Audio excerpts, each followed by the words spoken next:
Un 747 bondé s'est volatilisé au-dessus de l'Atlantique. Je n'ai plus Air India. Des débris jonchent la surface de l'océan. Mais les pièces essentielles reposent par 2000 mètres de fond, un défi de taille pour les enquêteurs. On n'avait aucun indice. C'était ahurissant. Afin de reconstituer la carlingue, une équipe internationale sonde les fonds marins. Ces découvertes vont ébranler le monde entier.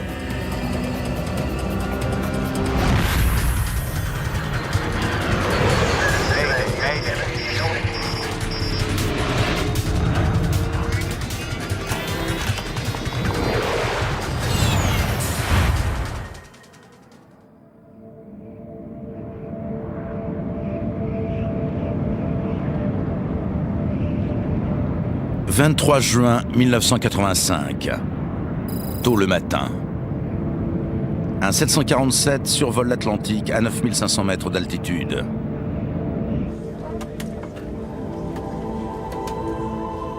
Ce gros porteur a été surnommé Kanishka, en souvenir d'un empereur indien. Air India en a fait un véritable palais céleste.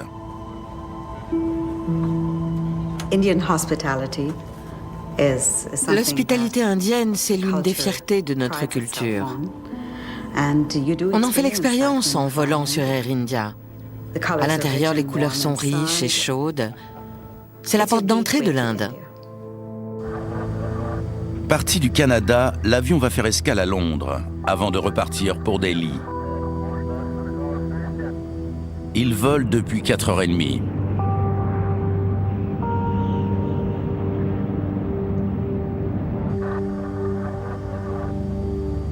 Le commandant de bord, Hans Narendra, est un vétéran de la compagnie Air India.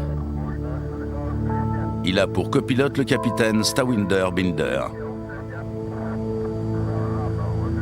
Alors que l'avion s'approche des terres, ce dernier s'entretient avec le chef de cabine.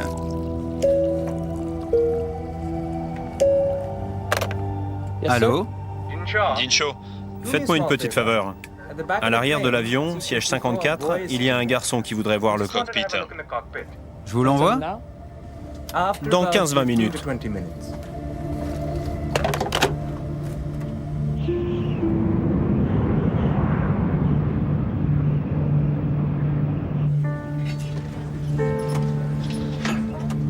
À bord de l'appareil se trouvent 329 passagers et membres d'équipage. Bon nombre d'entre eux se rendent en Inde pour voir leur famille ou des amis.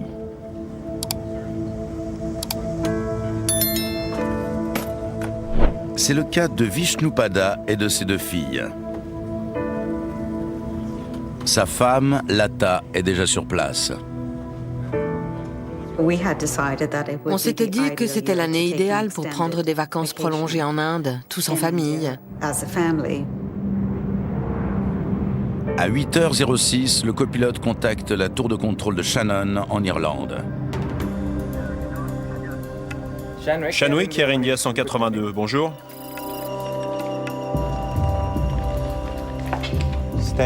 Shannon Tour, j'écoute. Ce jour-là, le service est assuré par Thomas Lane et Michael Quinn. Air India 182, 50 degrés nord, 15 degrés ouest, niveau de vol 310. FIR estimé 0735. Air India 182, autorisé à faire route sur Londres, ou FL 310. Faisons route sur Londres, OFL 310.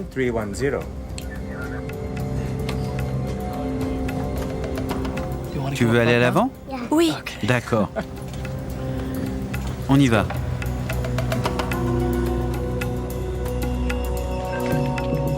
À la tour de Shannon, la matinée est calme.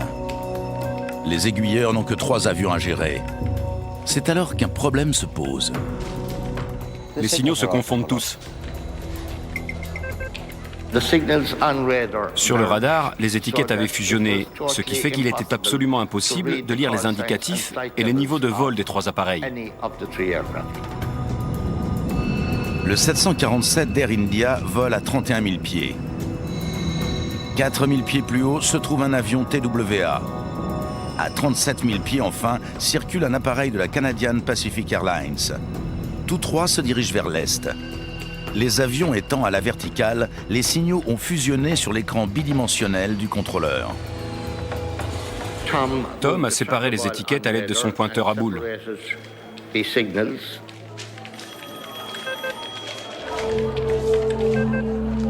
Deux des avions réapparaissent sur l'écran de contrôle, mais le vol Air India a disparu. Je n'ai plus Air India. 1 minute.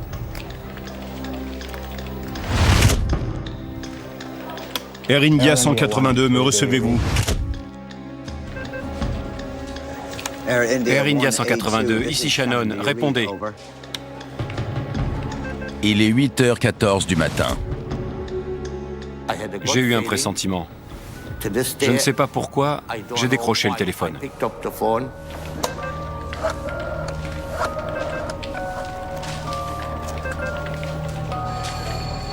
Michael Quinn de Shannon. On a un avion manquant.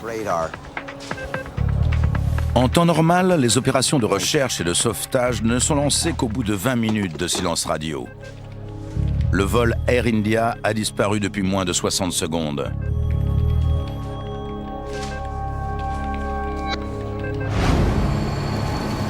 Plusieurs navires situés dans le secteur se mettent aussitôt à la recherche de l'avion.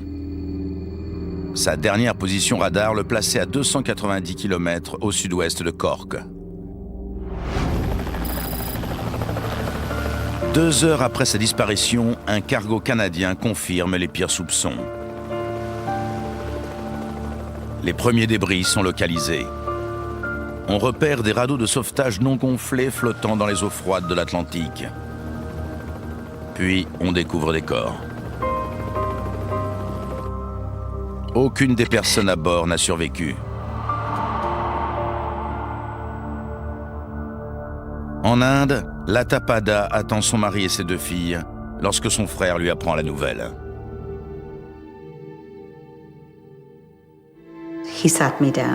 Il m'a fait asseoir et il m'a annoncé qu'il était arrivé quelque chose d'horrible. J'étais anéantie.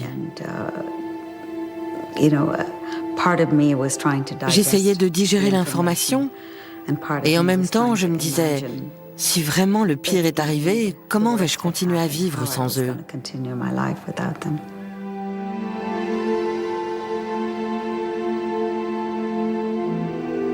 Des douzaines de corps sont acheminés à Cork, suivis de bien d'autres. Les enquêteurs ont à présent la lourde tâche de déterminer les circonstances du crash du vol 182.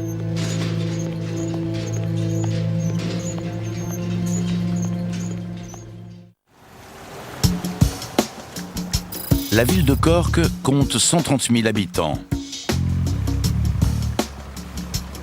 Située sur la côte méridionale de l'Irlande, elle constitue de longue date un port maritime vital. Le 23 juin 1985, une funeste cargaison parvient sur les docks de la ville. Quelques heures à peine après le crash du vol Air India, corps et débris arrivent par bateau. Le docteur Quimming Doyle est pathologiste à l'hôpital régional de Cork. Les premiers corps sont arrivés à 16h45 ce dimanche après-midi. Et à minuit, on en avait 130.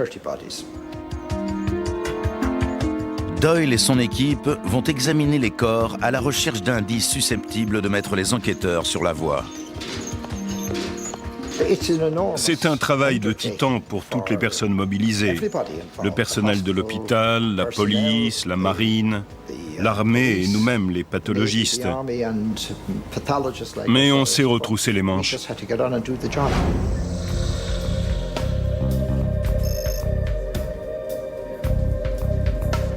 L'équipe doit effectuer un tel nombre d'autopsies que Doyle décide d'opérer dans le gymnase de l'établissement. Pour chaque corps, il y avait 3 policiers, un photographe, un expert en balistique et un odontologiste médico-légal qui examine les dents et le visage à des fins d'identification.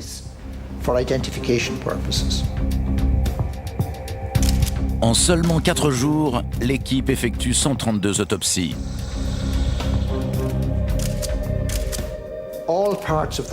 Toutes les parties de corps étaient soumises à un examen externe détaillé et on notait absolument tout. On recherchait naturellement les causes des décès. Doyle fait une découverte surprenante. La quasi-totalité des victimes a péri dans les airs. Seules 2 victimes présentaient des signes de noyade, ce qui signifie que les autres ne respiraient plus quand l'avion a touché l'eau. Autre point commun à de nombreuses victimes, leurs vêtements ont été arrachés.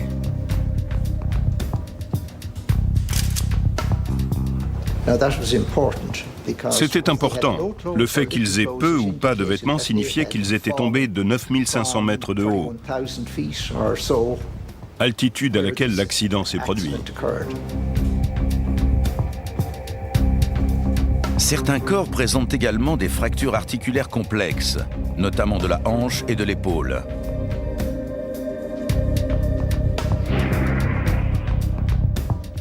L'affaire est confiée à l'enquêteur Kola. Les autopsies l'amènent à conclure que les passagers ne se trouvaient pas dans l'avion au moment de l'impact. Ces lésions sont caractéristiques d'une chute libre. C'est le type de traumatisme observé chez une personne éjectée d'un avion à haute altitude. L'examen des dépouilles révèle que l'avion s'est désagrégé en vol. Les passagers ont été projetés dans les airs bien avant que l'appareil ne s'écrase. Après examen des blessures, on pouvait seulement affirmer que l'avion s'était disloqué à 9500 mètres. On ne pouvait pas donner les causes de l'accident.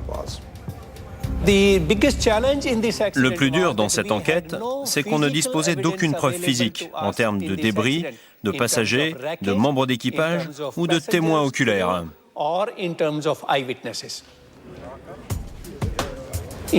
On n'avait aucun indice. Pour les enquêteurs, la priorité est de localiser les boîtes noires. Ces 2 appareils enregistrent les conversations du poste de pilotage et autres informations techniques relatives au vol.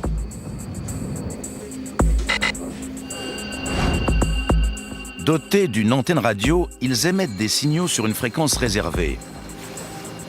Mais la tâche n'en demeure pas moins ardue. Les boîtes noires reposent par 2000 mètres de fond et cesseront d'émettre au bout d'1 mois.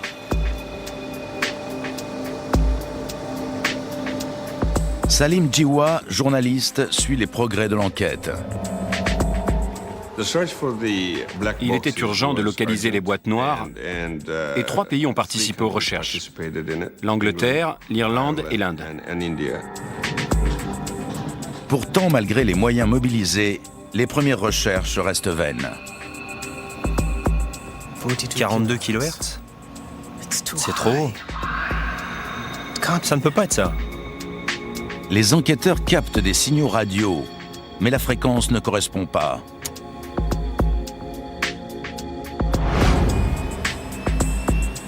Tandis que les recherches se poursuivent, Kola et son équipe étudient le carnet d'entretien de l'avion. Ils cherchent à déterminer si une défaillance restée inaperçue a pu provoquer une dislocation de l'appareil en vol.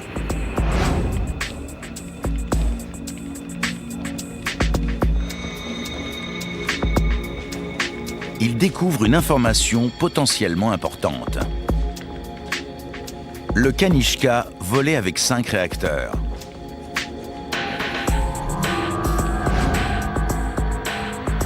Normalement équipé de 4 réacteurs, le 747 a en effet la capacité d'en emporter davantage. Les équipes au sol peuvent ainsi fixer un moteur défectueux sur un support situé sous l'une des ailes. Et c'est précisément dans cette configuration que volait l'appareil d'Air India.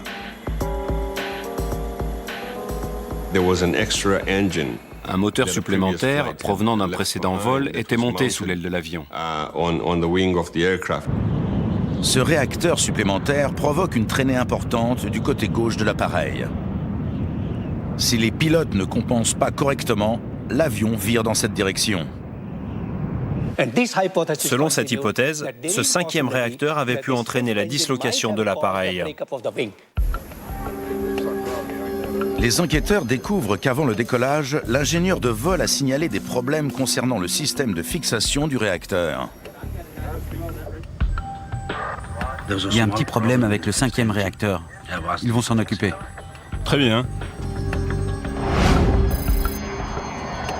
Il s'avère que certaines pièces internes du réacteur supplémentaire ont été démontées et placées dans la soute du 747.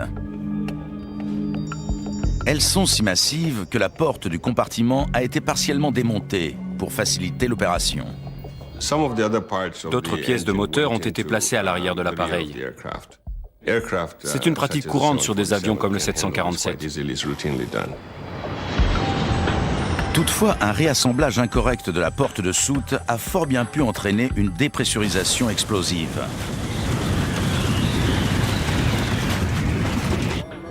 En 1974, l'une des portes de soute d'un avion de la Turkish Airlines s'est arrachée peu après son décollage de Paris. Soumis à une décompression soudaine, l'appareil s'est écrasé quelques instants plus tard, tuant l'ensemble des personnes à bord. Kolla doit examiner deux théories. Le crash a pu être provoqué par des problèmes de porte ou par le 5e réacteur lui-même. Dans les deux cas de figure, les boîtes noires devraient comporter des preuves. Leur récupération est devenue essentielle. Près de 2 semaines après le début des recherches, de précieuses informations sont transmises aux enquêteurs. La fréquence sera plus élevée. Alors ces 42 kHz, c'est peut-être ça? Dites au bateau de regarder à nouveau.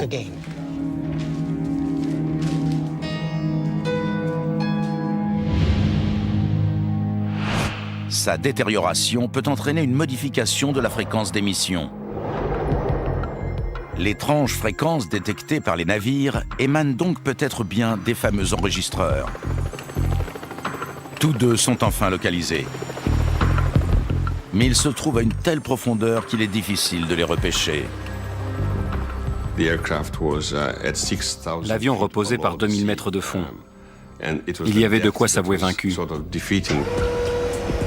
Malgré l'emploi d'un submersible et la connaissance de la position exacte des boîtes noires, il ne faudra pas moins de 4 tentatives pour les rapporter à la surface. FIR estimé 0735. Shannon Tour, bien reçu.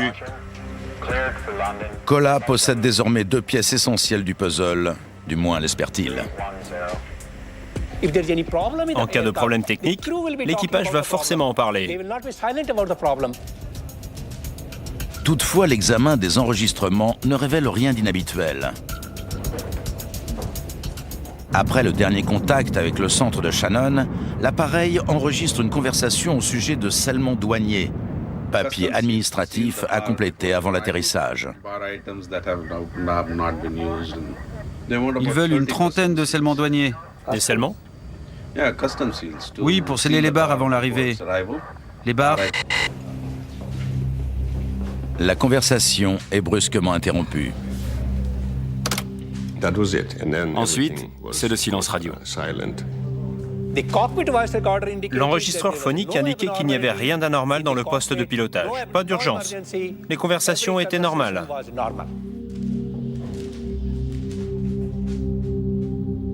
L'enregistreur des paramètres vient corroborer les faits.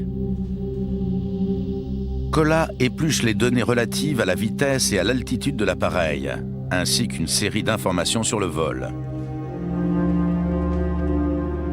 Le 5e réacteur induisait bien un léger dérapage, mais la gouverne de direction de l'avion était inclinée de 11 degrés à droite, correction qui permettait de compenser exactement la traînée supplémentaire engendrée.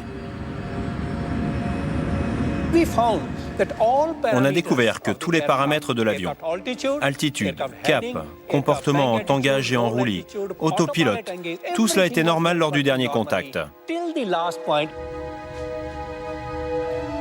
L'examen des 2 boîtes noires n'a pas permis de prouver que l'avion était en difficulté avant sa subite disparition des écrans radars. Mais l'absence même de preuves est significative. Les 2 enregistreurs sont alimentés par les moteurs de l'avion.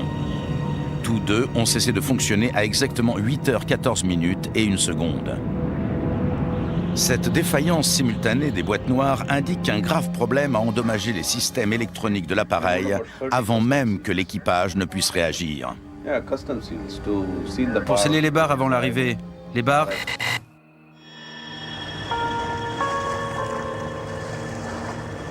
Les enquêteurs ont désormais la certitude qu'il n'existe que 2 explications possibles.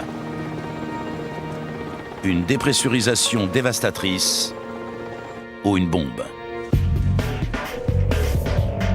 Ils étudient les débris retrouvés flottant à la surface de l'océan. Mais ces derniers ne représentent qu'un faible pourcentage de l'ensemble, et aucun d'eux n'est exploitable. Ils ne fournissent aucun indice quant aux causes de l'accident. Il n'y avait pas eu d'incendie et l'avion fonctionnait bien. Tout était normal, aucune urgence, aucun signal d'avertissement. On avait éliminé toutes les possibilités sans trouver de réponse. Il fallait donc repartir de la source. Il fallait accéder à l'épave qui reposait au fond de la mer. Mais sur quelle partie de l'avion faut-il se concentrer ? Grâce à leur émetteur radio, les boîtes noires étaient relativement faciles à localiser. Les débris, eux, gisent dans les profondeurs et s'étalent sur un périmètre de 16 km de long par 6 km de large. Comment identifier l'indice qui va permettre d'élucider le mystère? Roy Truman est expert en sauvetage sous-marin. Sa mission, remonter du fond de l'océan les débris épars de l'avion de ligne, une tâche qu'il n'avait encore jamais effectuée. Sur des centaines de milliers de pièces, Truman doit localiser celles qui vont permettre d'identifier les causes de l'accident. Jusqu'alors, on avait fait appel à nous uniquement pour repêcher de petits avions. Là, il s'agissait d'un 747, un avion énorme, et on n'avait aucune idée de la taille des pièces à récupérer. Les enquêteurs savent qu'ils ne peuvent ramener l'épave entière à la surface. Elle repose à une telle profondeur qu'il faut des heures pour récupérer la moindre pièce. Grâce au submersible, l'équipe réalise des photos et vidéos sous-marines et peut ainsi opérer un premier tri des éléments à repêcher. Ça formait un couloir étroit, et à chaque extrémité, il n'y avait que des débris légers. Tous les morceaux lourds, les moteurs, la structure de l'avion, se trouvaient au centre du champ de débris. Les enquêteurs espèrent découvrir la cause de l'accident au milieu de cet enchevêtrement de bouts de métal.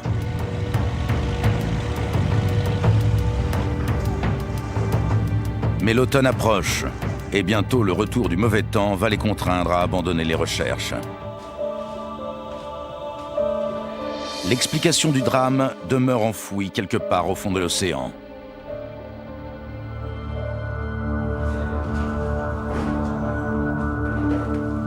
Kola et ses collègues travaillent sans relâche, analysant en détail des centaines de clichés.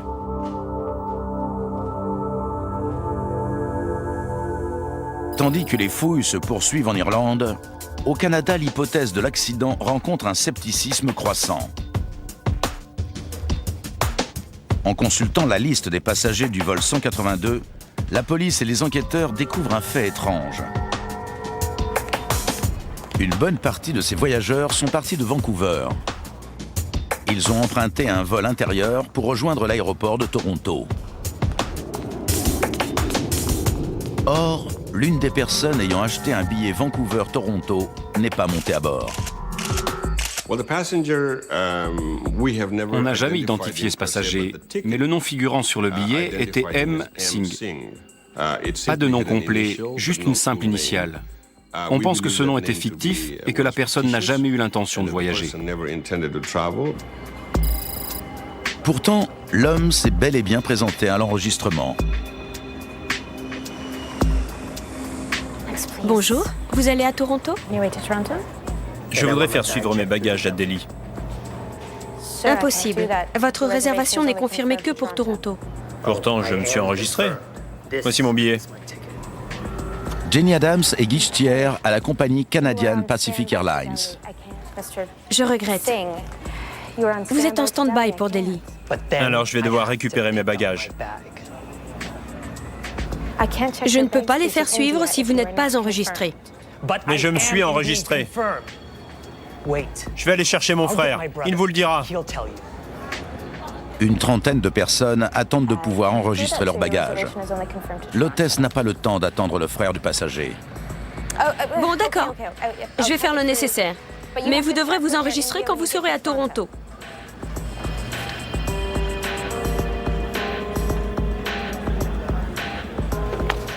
Vous êtes à la place 10B.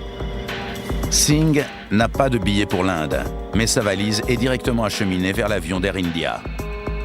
Elle est chargée à bord sans que personne ne remarque que Singh n'est pas monté dans l'avion à destination de Toronto.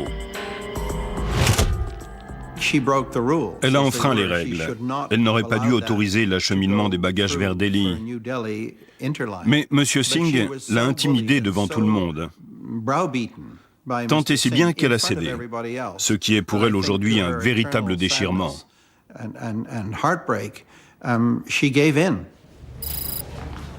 Lors de son chargement à Vancouver, la valise marron ne soulève aucune inquiétude. À son arrivée à Toronto, elle est soumise à une série d'inspections plus strictes, comme il est d'usage sur les vols internationaux.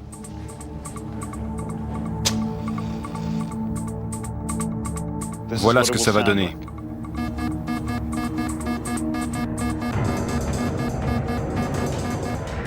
John D'Souza est responsable de la sécurité chez Air India. Le jour du vol, il présente un détecteur d'explosifs portable au manutentionnaire de Toronto. Les produits chimiques contenus dans l'allumette font biper l'appareil, comme le feraient ceux utilisés dans certains explosifs. OK. L'appareil est aussitôt mis en service car le détecteur à rayons X servant habituellement au contrôle des bagages est en panne. À l'époque, la technologie, en particulier celle des rayons X, n'en était qu'à ses balbutiements. Elle n'était pas vraiment fiable. Et dans le cas du vol Air India, elle a fort mal rempli sa fonction, ce qui est tragique. Lorsque les agents de sécurité promènent le détecteur d'explosifs sur les bagages, tout semble normal. Arrive la valise marron. L'appareil sonne, mais le son produit est très différent de celui que les employés ont entendu lors de la démonstration. Chargé à bord de l'avion, le bagage part en direction de Londres.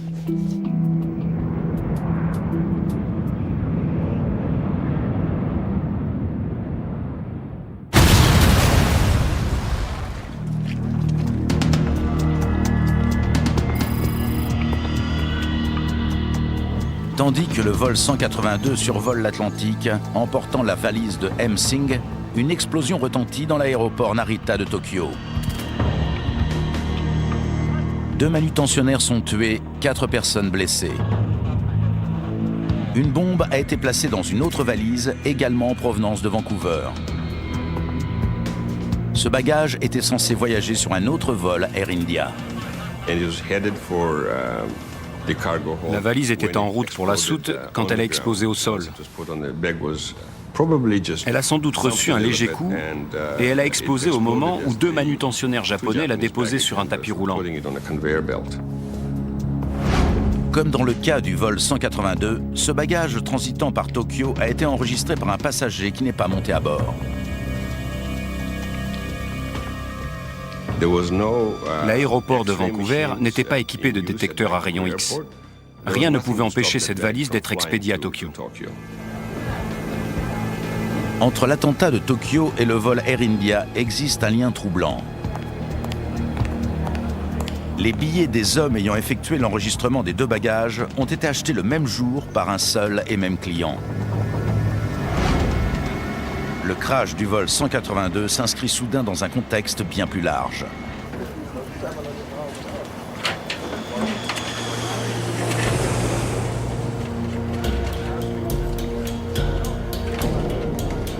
fait de l'apparente connexion entre les deux événements, les découvertes de la police de Tokyo intéressent les enquêteurs d'Irlande au plus haut point. Peu après l'attentat, les experts légistes parviennent sur les lieux. Ils découvrent de multiples éléments de preuve. À Narita, la bombe avait explosé dans un espace confiné, contrairement au vol 182, où les débris étaient éparpillés en mer sur plus de 15 km et donc difficilement récupérables.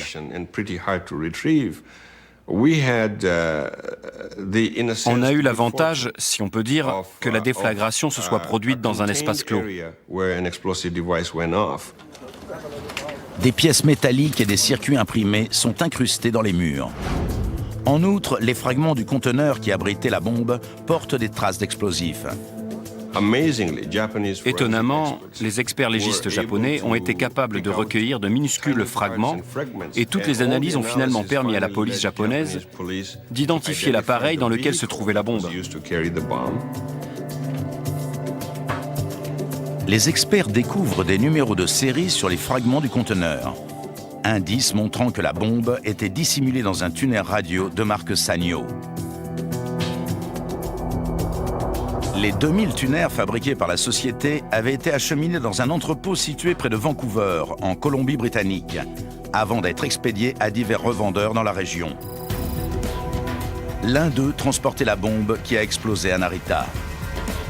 La police est confrontée à la lourde tâche de retrouver la trace des 2000 appareils. Les radios ont pu être vendues à n'importe qui.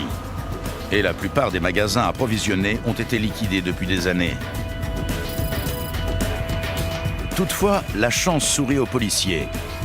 Un magasin de Duncan, petite ville de l'île de Vancouver, a vendu son dernier appareil il y a seulement quelques semaines. Ils ont réussi à identifier l'acheteur du tuner qui contenait la bombe. La police se procure un tuner similaire à celui qui a servi à loger la bombe. Elle effectue des tests afin de déterminer la taille de l'engin ayant pu provoquer les dommages observés à l'aéroport de Tokyo.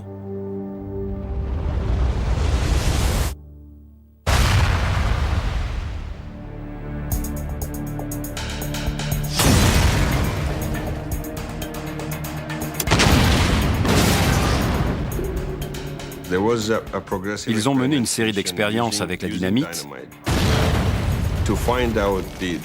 pour déterminer l'étendue des dommages provoqués par des doses croissantes d'explosifs.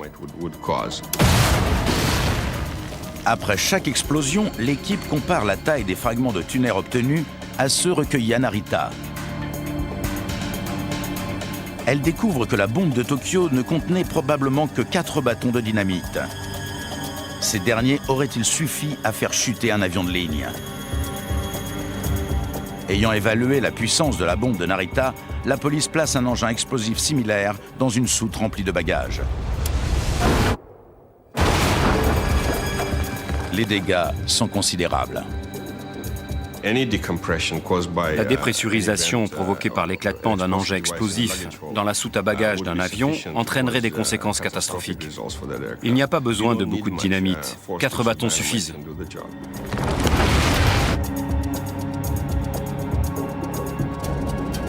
L'exiguïté de la soute amplifie la puissance de la bombe. Des expériences menées à l'université de Penn State montrent que les ondes de choc engendrées par la déflagration ne se propagent pas dans une seule direction. Elles se réfléchissent sur les parois de la soute, ce qui a pour effet d'amplifier considérablement la force initiale de l'explosion. Si une bombe a éclaté dans la soute de l'appareil d'Air India, les dégâts ont sans nul doute été considérables.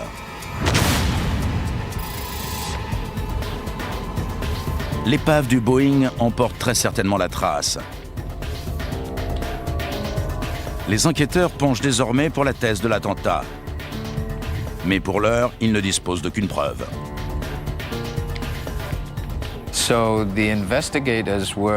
Les enquêteurs ne cherchaient donc plus seulement une pièce défectueuse ayant pu provoquer l'accident. Mais désormais, ils cherchaient également des traces d'explosion, comme des brûlures ou des taches de solvant. ou d'éventuels éclats d'obus dans les sièges. Cela supposait un examen bien plus minutieux de chaque élément de carcasse. On analysait chaque photo. Y voyait-on des traces d'explosion, des traces d'impact? Pressé par le temps, Kola opère un tri des pièces à ramener à la surface. Le mauvais temps l'oblige à abandonner le reste de l'épave. Il espère que les éléments repêchés suffiront à prouver la présence d'une bombe à bord. Chaque pièce récupérée est méticuleusement repositionnée à son emplacement d'origine. L'une des sections les plus prometteuses est le plancher de la soute avant.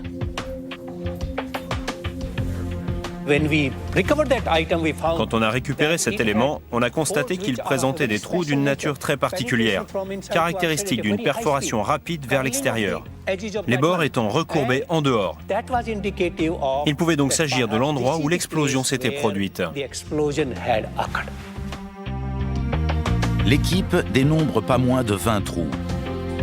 Le métal est tordu vers l'extérieur, comme les pétales d'une fleur, signe révélateur d'une explosion survenue à l'intérieur de la soute. Sur les parois du compartiment, on découvre d'autres indices. Une nouvelle série de trous semblables à ceux observés sur le plancher, là encore formés depuis l'intérieur de la soute. Un examen plus poussé révèle également qu'une force dirigée vers le haut a entraîné la rupture des couples reliant le plafond au fuselage.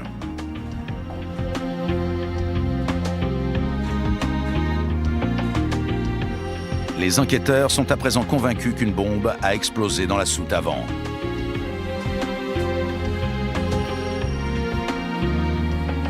Le fait que la déflagration se soit produite à l'avant de l'appareil expliquerait pourquoi les deux boîtes noires aient si rapidement cessé d'enregistrer.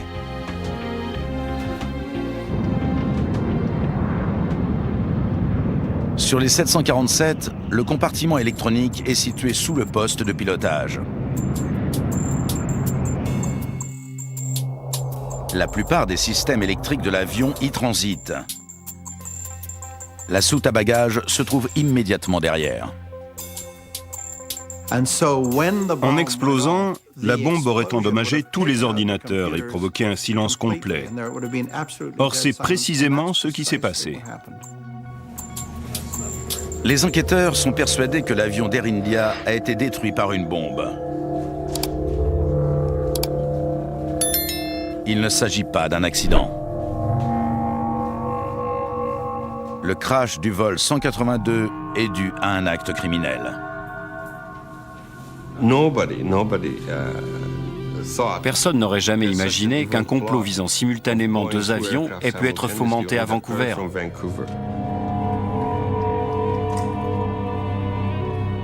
Une enquête exhaustive permet à l'équipe de reconstituer le déroulement probable des faits survenus à bord de l'appareil d'Air India.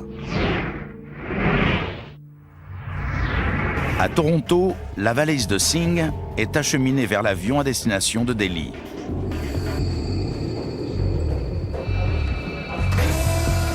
Elle est placée dans un conteneur à bagages, lui-même déposé à l'avant de l'appareil, tout près du compartiment électronique. Tandis que l'avion survole l'Atlantique, l'équipage est loin de se douter qu'une bombe le mène droit vers la mort. Ils veulent une trentaine de scellements douaniers. Des scellements? Oui, pour sceller les barres avant l'arrivée. Les barres?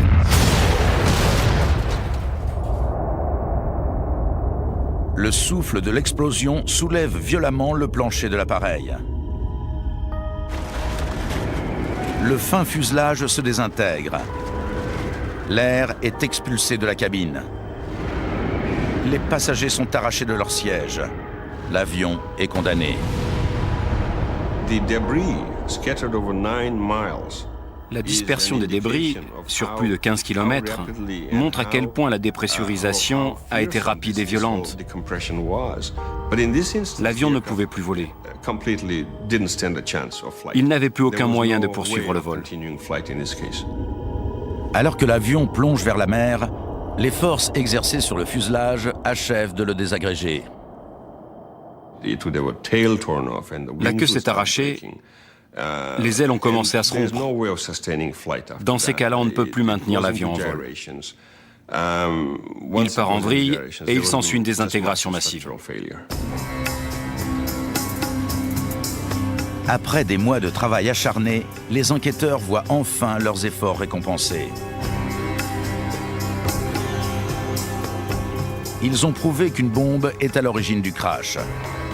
La police doit à présent retrouver les coupables.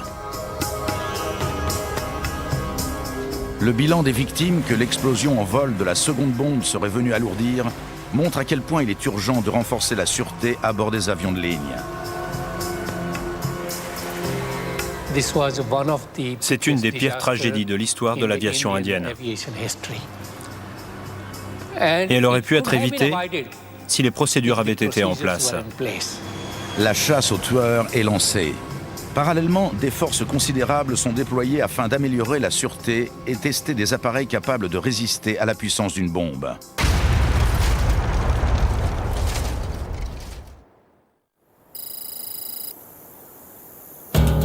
Mai 1997, plus de 10 ans après l'attentat. Un 747 hors service va bientôt participer à une expérience hors du commun. 2 bombes ont été placées dans la soute avant, 2 autres dans la soute arrière. Le test de Bruntinsorp avait pour but de prouver qu'au terme de 5 années de recherche, on était capable de protéger un avion en utilisant des conteneurs à bagages renforcés ou des revêtements spéciaux dans la soute.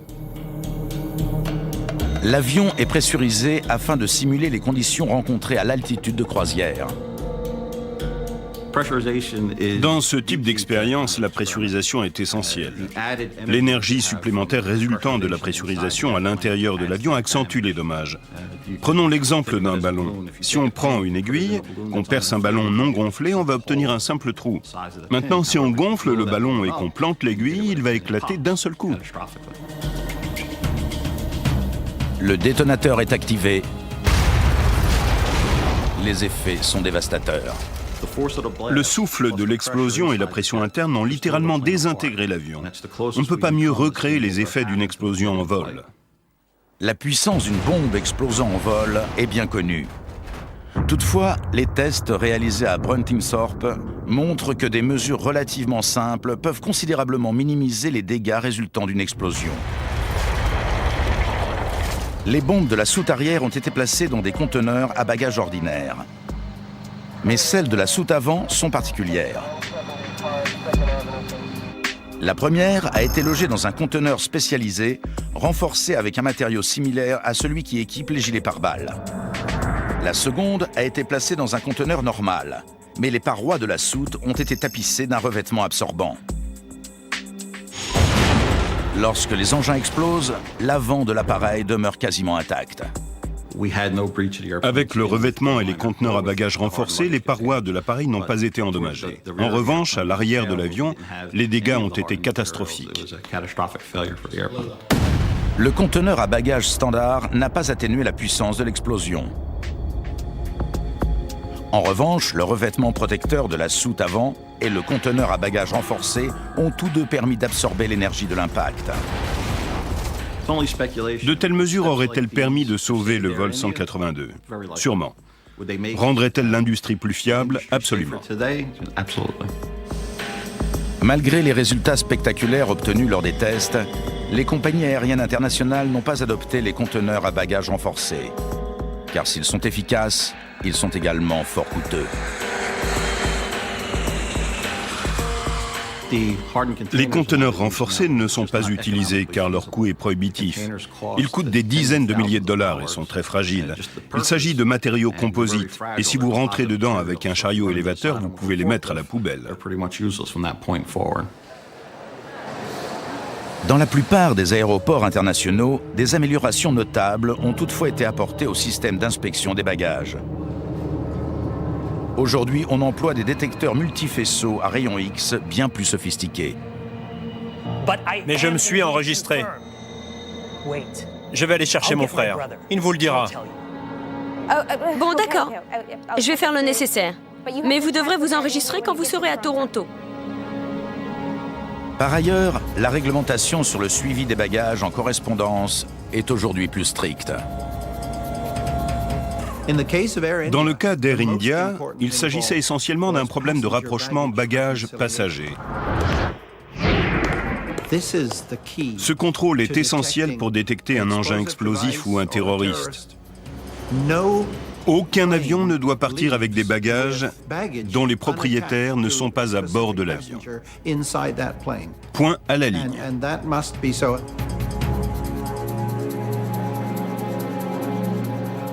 Vous êtes à la place 10B.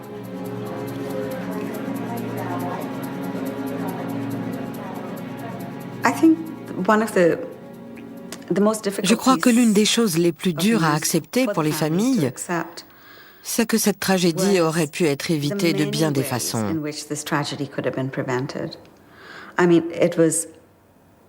Le fait qu'un bagage non accompagné ait pu être acheminé vers une autre destination est absolument impardonnable. Au cours des années suivant le crash du vol 182, la qualité de la formation reçue par les agents de sûreté aéroportuaire fait également l'objet d'une évaluation. Ce point reste un motif d'inquiétude pour les experts en sûreté. Le personnel de sécurité est insuffisamment formé.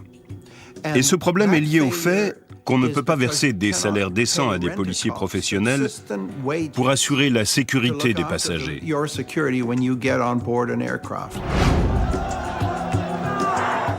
Dans l'affaire Air India, l'enquête remonte jusqu'aux extrémistes sikhs vivant au Canada. Ces derniers luttent pour la création d'un État sikh indépendant en Inde. L'homme, coupable d'avoir assemblé la bombe, est écroué. Le chef présumé du complot est tué quelques années plus tard lors de son arrestation en Inde. Ces deux personnes entretenaient des liens étroits avec la communauté sikh de la côte ouest du Canada. Un fait qui inquiète toujours la Tapada. C'était un acte terroriste délibéré. Et ça choque d'autant plus qu'il a été perpétré par des Canadiens, sur le sol canadien, contre des Canadiens. Plus de 20 ans après la destruction du vol Air India, le souvenir du drame reste vivace. Et bien des interrogations demeurent. On n'a toujours pas identifié les deux personnes qui ont enregistré les bagages. On connaît ceux qui ont fabriqué la bombe, mais on ne sait pas grand-chose de leurs complices. On ne sait pas qui est allé chercher les billets.